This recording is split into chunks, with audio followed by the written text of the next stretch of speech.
தமிழகத்தில் உள்ள பல்வேறு தொழிற்சாலைகளும் நாளுக்கு நாள் மூடப்படுவதால் இளைஞர்கள் வேலைவாய்ப்பின்றி தவிப்பதாக காங்கிரஸ் தலைவர் சோனியா காந்தி புகார் தெரிவித்துள்ளார். திமுக ஆட்சி அமைந்தால் மதச்சார்பின்மையும் ஜனநாயகமும் பேணி பாதுகாக்கப்படும் என கருணாநிதி கூறியிருக்கிறார்.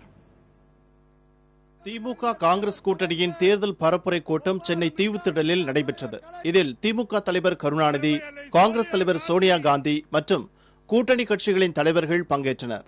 அப்போது பேசிய சோனியா காந்தி, அண்மையில் வெள்ளத்தால் மக்கள் பாதிக்கப்பட்ட தருணத்தில் தமிழக அரசு எந்த உதவியும் செய்யாதது ஏன் என வினவினார்.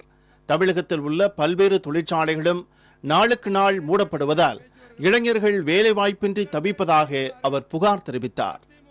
When the DMK government was in power, Tamil Nadu was in the news for setting up new factories. New industries were coming to Tamil Nadu.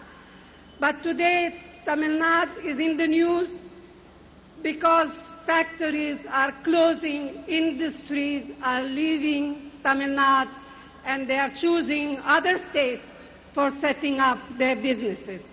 More and more young people are becoming jobless.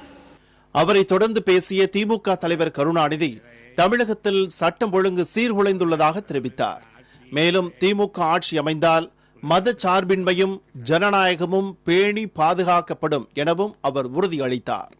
தமிழ்நாட்டிலே திராவிட முன்னேற்ற கழக ஆட்சி என்று வந்தால் ஜனநாயக கட்சியுடைய ஆட்சியாக இருக்கும்.